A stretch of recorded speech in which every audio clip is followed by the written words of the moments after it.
What's up? Dans la vidéo d'aujourd'hui, j'aimerais te parler de comment se faire aborder par les femmes en premier. C'est un thème qui est assez populaire dans le monde des rencontres, puis c'est comprenable dans le sens que en tant qu'homme, un moment donné, ça peut devenir lourd d'avoir tout ce fardeau-là d'aller aborder une femme, d'aller aborder les femmes puis aller voir si ça s'intéresse à nous en retour.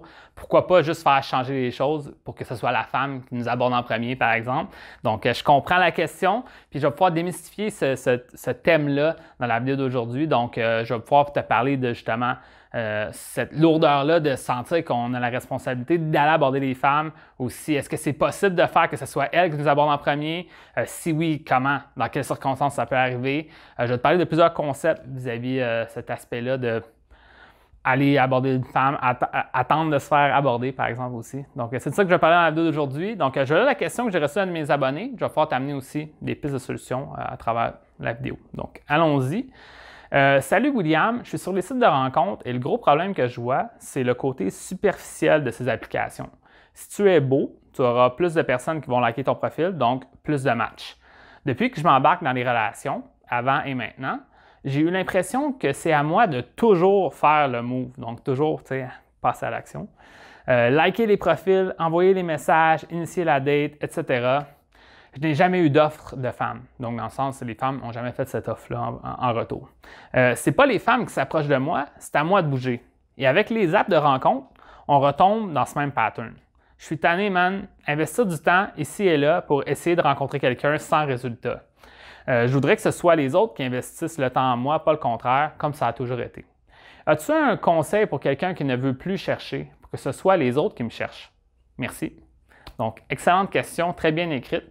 Premièrement, c'est ça, ce thème-là est très populaire, de vouloir faire que ce soit les femmes qui nous abordent en premier. Moi, je sais que certains coachs aux États-Unis vont utiliser ça comme une phrase d'accroche pour que les gens viennent voir leur vidéo, de dire fais ça pour qu'une femme t'aborde en premier ou des trucs comme ça. Puis en même temps, moi, je pense qu'il faut être réaliste, puis je vais pouvoir te démystifier tout ça. Je pense que c'est possible à certains moments qu'une femme t'aborde en premier, mais encore une fois, je ne pense pas que l'objectif, ça serait que ce soit ça pour que tu aies plus de succès dans tes rencontres avec les femmes. Donc, je vais pouvoir démystifier tout ça. Avant que j'embarque là-dedans, je vais juste partir un premier bout de la question que je voulais aborder en premier, qui c'est un peu plus relié au site de rencontre, mais j'aimerais ça en parler. Il dit sur les sites, le gros problème que je vois, c'est que c'est superficiel. Si t'es beau, tu as plus de gens qui vont liker ton profil, donc plus de matchs, donc plus de rencontres, etc. C'est sûr qu'il ne faut pas le nier. En étant une personne qui est au standard de la société plus belle, puis selon la qualité de la photo, peut-être aussi tu es perçu comme quelqu'un de plus beau, ben ça va t'amener plus de matchs. Puis ces matchs-là, ben, ça va pouvoir peut-être se concrétiser avec des rencontres. C'est pas un gage que ça va te rendre à des rencontres, mais c'est sûr que ça t'enligne mieux quelqu'un qui a 20 matchs par semaine versus 1. Bien, celui qui a 20, bien, il y a 20 fois plus de chances, théoriquement. Je ne sais pas si tu comprends. Donc, ça, je peux comprendre ça. Mais maintenant, qu'est-ce qu'il faut que je te dise relatif à ça? C'est une femme, autant que les hommes, c'est la première impression sur ce genre de site-là. Sur les sites les applications de rencontre du style Tinder, là, où est-ce que tu dois dire oui ou non, le cœur ou le X, est-ce que je suis d'accord ou pas, ben, c'est relié sur la première impression. Donc, c'est sur la photo principale.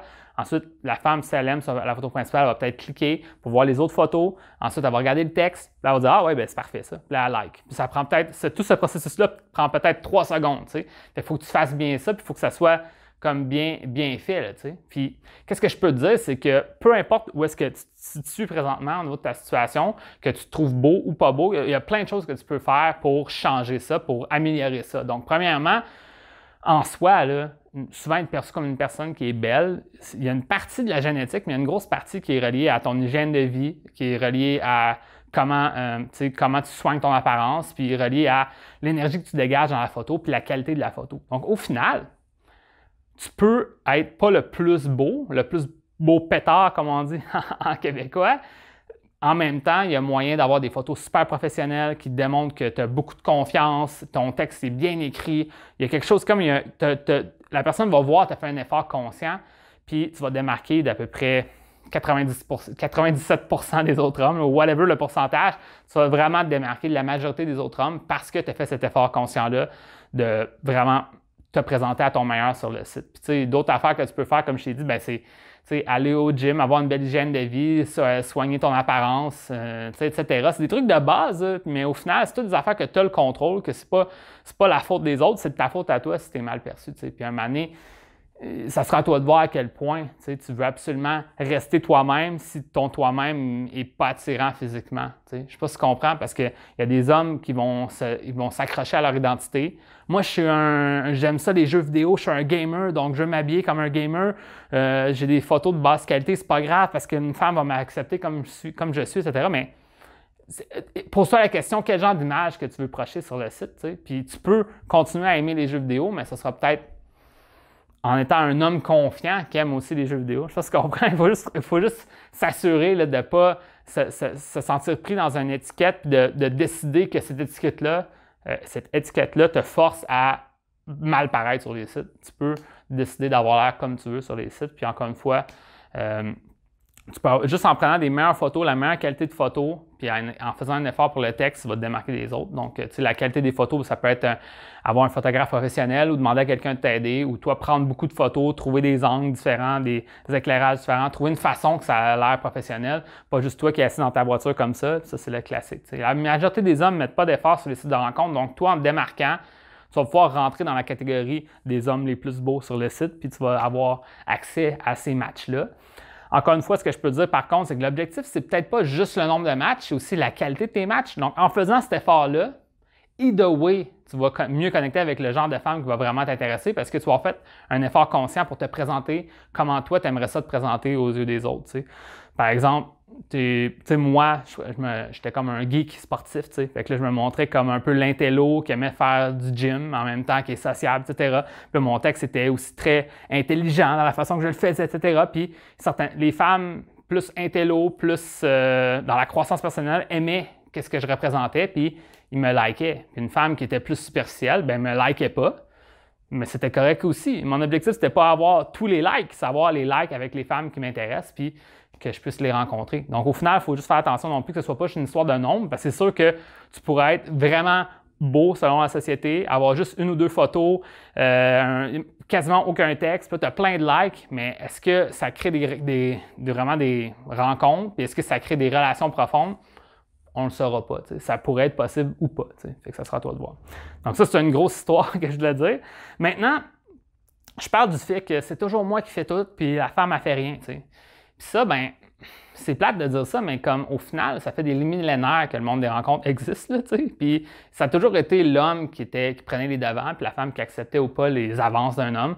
Puis c'était comme un jeu. Au final, il y a une danse où est-ce que quelqu'un va un peu plus de l'avant, l'autre va un peu plus OK, puis là, on voit où c'est en ligne, etc. Puis on peut essayer de vouloir changer cette dynamique-là, on peut essayer de vouloir que ça soit égalitaire, par exemple, mais en même temps, ça fait des millions d'années, whatever, les milliers d'années, en tout cas, peu importe comment tu vois ça, ça fait en masse de temps que ça existe, puis tu peux pas changer. Tu peux te fâcher que c'est comme ça, mais c'est comme ça en même temps. Donc, des fois, il faut accepter la réalité comme elle est, puis trouver des pistes de solutions. T'sais. Fait que là, maintenant, c'est quoi les pistes de solutions? Bien, premièrement, c'est de dire que c'est quelque chose que j'ai déjà dit souvent. Tu peux retrouver un certain pouvoir en réalisant que toi, en tant qu'homme, tu as le pouvoir d'être proactif, d'aller parler aux femmes, puis d'aller voir les femmes qui t'intéressent, puis aller de l'avant pour leur parler, puis faire avancer les choses avec elles. Au lieu de dire c'est une corvée, dis-toi que c'est un pouvoir que tu as, parce que souvent, une femme, elle, à l'inverse, elle va être prédisposée à juste attendre que les choses se passent parce qu'il faut que l'homme l'invite. Fait qu'au final, une femme qui est désirable, qui est intéressante, ça se peut qu'elle ait plusieurs hommes qui ne sont pas des bons matchs de suite, puis, ou que l'homme qui l'intéresse réellement ne l'invite pas. T'sais. Fait que là, encore une fois, il faut voir, là, il y a comme une histoire de chaque côté a comme ses avantages, ses inconvénients. Puis l'objectif, encore une fois, mon objectif, c'est pas de dire qu'il y en a un qui l'a plus facile que l'autre. C'est même pas relié au fait, on s'en fout de ça, c'est comme une analyse anthropologique. Toi, qu'est-ce que tu veux faire? C'est changer ta situation à toi. Si toi, tu es un homme, tu regardes la vidéo, ben tu travailles sur qu'est-ce que toi, tu peux travailler, puis that's it, au lieu de t'en faire de comment c'est injuste, tu trouves comment rendre ça juste pour toi. Donc, that's it. Donc, prends un contrôle sur ça, puis donne-toi la permission d'aller parler aux femmes. Dis-toi que c'est un effort que tu dois faire. C'est comme si... Tu sais, c'est l'anecdote classique, la métaphore classique de dire du gars qui creuse un trou, puis que là, à la fin, ben, il trouve le diamant. Ben, si tu savais que dans 20 jours, 30 jours, dans 6 mois, tu vas trouver le diamant, ben, tu vas creuser le trou jusqu'à temps que tu te rendes. Tu sais, au final, tu pourrais chialer toute ta vie de dire que c'est difficile de creuser le trou, mais si ça te rend vers ta vision future des choses, ben, c'est une bonne chose au final. Donc, c'est vraiment ça que je dois te dire. Tu sais, comme, il y a moyen de reprendre un pouvoir sur ça, de dire, regarde, au final, si moi, je le prends moins personnel, les rejets, puis j'apprends à chaque fois, that's it, je vais pouvoir avancer dans ma vie puis changer ça. Donc, au lieu de tout de suite chercher une alternative, que ce soit elle qui t'aborde en premier, pourquoi pas reprendre le contrôle puis te dire, moi, ça me donne de la confiance. À chaque fois que je fais vivre une expérience, j'apprends puis je deviens encore plus confiant puis je réussis encore plus à mieux connecter dans le futur. Bien, au final, ça te redonne un pouvoir au lieu de t'en enlever puis tu vas avancer là-dedans. Fait que ça, c'est dit. Maintenant, il y a un concept que je voulais parler ici. Est-ce que je l'aborde tout de suite? Avant, je vais parler d'un autre truc. Je vais te parler de est-ce que c'est possible qu'une femme t'aborde en premier? Puis la réponse, c'est oui, c'est possible. Maintenant, est-ce que c'est ça que tu veux? C'est ça la question. Parce que, premièrement, tu peux te faire aborder dans des circonstances, parce que ça, il y a des anciens coachs qui faisaient ça. Tu fais exprès pour attirer l'attention, puis une femme va pouvoir te faire un commentaire sur ça. Mais est-ce que c'est ça que tu veux? Est-ce que c'est juste l'attention d'une femme ou vraiment un réel intérêt? Tu Puis peut-être que l'attention, c'est une porte que tu peux, tu sais, comme une occasion que tu peux saisir, tu sais. Fait que dans le fond, je donne un exemple classique là, de la les anciens coachs là, de 2005-2006, ils disaient, ben pas tous, mais certains disaient, ben là, il faut que tu aies l'air marginal quand tu sors en soirée, tu sais. Mets-toi un chapeau de cow-boy, un manteau de fourrure, mets du vernis à ongles noirs, mets-toi du eyeliner, mets-toi des lunettes, tu sais, de fumée, etc. Puis elle a l'air comme totalement unique. Puis là, une femme, un moment donné, elle va te voir au loin, puis elle va te regarder, puis là, elle va peut-être venir te faire un commentaire, tu sais. Mais là, maintenant, c'est vrai, ça peut arriver, ça. Mais est-ce que c'est ça que tu veux, au final? C'est ça la question. Comme ça, c'est attirer l'attention. Puis est-ce que c'est utile juste exister en voulant attirer l'attention? Je pense pas que c'est utile. Fait que tu peux le faire si tu veux, puis il y a certaines affaires que tu peux faire des fois que, justement, tu amènes cet intérêt-là. Par exemple, sur les sites de rencontre, il y a certaines phrases que tu peux utiliser dans ton texte de profil qui va faire que la personne va se sentir accrochée, va vouloir te dire quelque chose relatif à ça. Par exemple, ben ça, c'est bon, mais en même temps, c'est toute une façon de s'y prendre que c'est peut-être pas juste l'attention initiale que tu as besoin, mais c'est avoir un réel intérêt. Donc, encore une fois, c'est à voir comment tu vois ça.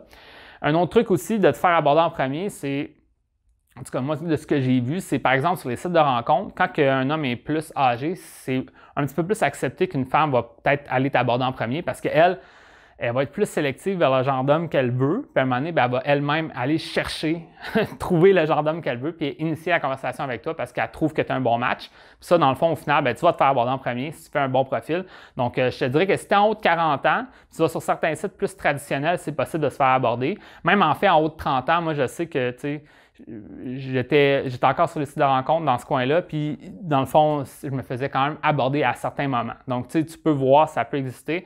Maintenant, est-ce que c'est ça encore que tu veux absolument faire? C'est un bon bonus, un bon plus, mais ce n'est pas la majorité des résultats que j'ai eus en ligne ou en soirée d'attendre de me faire aborder. Je ne sais pas si tu comprends. Donc, vas-y en premier, puis c'est peut-être possible que quelqu'un t'aborde. Encore une fois, qu'est-ce que je peux te dire maintenant relié à ça? C'est possible un peu, comme tu vois, c'est dans des circonstances un petit peu plus extrêmes. C'est pas comme, il n'y a pas une façon qui fait que toutes les femmes viennent t'aborder, ça n'arrivera pas, puis ça va être vraiment un petit nombre, tu sais. Puis, qu'est-ce que je peux te dire relatif à ça, c'est qu'au final, c'est mieux de mettre un emphase sur qu'est-ce que tu peux faire, donc aller de l'avant puis aller aborder les femmes par toi-même. L'autre concept que je voulais parler, c'est le concept d'être le prix. Be the prize en anglais. C'est quelque chose que beaucoup de coachs en rencontre vont parler.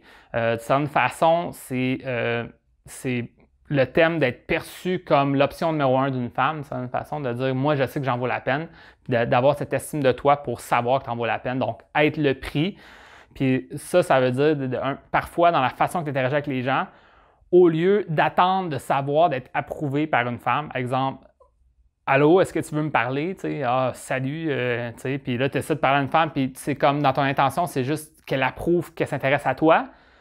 Tu es juste dans un verbe de parler avec l'autre, puis tu sais que tu en vaux la peine. Et au final, tu sais que tu en vaux tellement la peine que ça serait comme bizarre qu'elle ne continue pas à te parler. T'sais. Fait que là, c'est comme un peu une histoire de mindset. C'est une histoire de savoir ta valeur, puis savoir que tu en vaux la peine, puis être le prix. Bien, ça implique justement d'être capable d'aller aborder une femme, mais en même temps, si elle veut pas te parler davantage, ben c'est comme, entre guillemets, elle la pire. T'sais. Encore une fois, moi, c'est pas mon objectif d'aller dans les trucs négatifs, mais ça va juste de dire, ben on a manqué une occasion, ça sera peut-être une autre fois, mais that's it, je vais aller parler à une autre femme. Puis encore une fois, c'est parce que tu connais ta valeur. Fait que ta valeur n'est pas reliée à qu'est-ce qu'une femme pense de toi. Puis souvent, un homme qui est très, très frustré du fait qu'il fait tous ces efforts-là, puis il n'y a pas le retour d'une femme, c'est qu'il sent qu'il ne se fait pas mériter à sa juste valeur. Puis au final, ben, ta valeur ne devrait pas être reliée à comment les gens réagissent à toi. ça devrait être en toi. Tu sais que tu en vaut la peine, tu sais que tu agis bien, tu fais bien les choses. Évidemment, il faut que tu travailles sur le processus pour justement bien connecter avec les autres, bien te présenter. Mais à un certain niveau, en vivant un certain nombre d'expériences, tu bâtis ta confiance, puis tu ne vas plus te questionner sur est-ce que j'en vaux la peine, tu sais? Puis est-ce que elle, sa réaction, ça va me faire changer d'idée sur comment moi je me perçois en tant qu'homme, tu sais? Fait qu'à un moment donné, il y a comme un switch qui va arriver dans ta tête que tu vas aborder une femme en soirée, elle n'est pas totalement intéressée, elle est juste comme elle répond très neutre. Ah, good, passe une bonne soirée, tu t'en vas, puis tu vas pas dire oh my god, là, encore une fois, ça prouve que je suis un loser, ça prouve que ça marche pas, ça prouve que. Nanana, puis là, ça te donne tout ce poids-là, puis toutes ces émotions négatives-là. Tu vas juste rester positif, tu vas dire ah, ben c'est good. J'ai essayé, puis j'ai tendu une perche, puis elle n'a pas accepté. Ben, on pourra voir plus tard peut-être pour y reparler, sinon on est good, je vais aller parler à d'autres personnes. Puis that's it, tu sais, aussi simple que ça. Donc, encore une fois, c'est. De vouloir se faire aborder par une femme, c'est vouloir se sauver de la douleur de se faire rejeter. Tu sais. Puis c'est dans le processus. Tu sais, aborder une femme, que ce soit sur un site ou dans la vie de tous les jours ou en soirée, peu importe. Il y a un risque relié à ça d'aller aborder une femme, mais en même temps, ce risque-là en vaut la chandelle selon moi. Puis si tu es capable de bien le prendre, puis d'apprendre de tes expériences, puis de faire mieux à chaque fois, puis de continuer à travailler sur toi, pour à chaque fois de mieux te présenter, puis que ça se passe mieux les prochaines fois, bien, c'est inévitable qu'à un moment donné, tu vas trouver l'amour. Puis fait que je pense pas que l'objectif, c'est de chercher à se faire aborder par les femmes. Donc, c'est pas mal ça que je voulais dire. Donc, that's it. Donc, si tu aimerais qu'on travaille ensemble sur ta situation, viens me voir en privé. Moi, j'ai un programme de coaching en accompagnement. Donc, si tu veux que je te suive là-dedans puis que je t'accompagne à changer ta situation avec les femmes, je suis le gars pour toi. Et là, c'est tout pour aujourd'hui. Donc, on se voit dans une prochaine vidéo.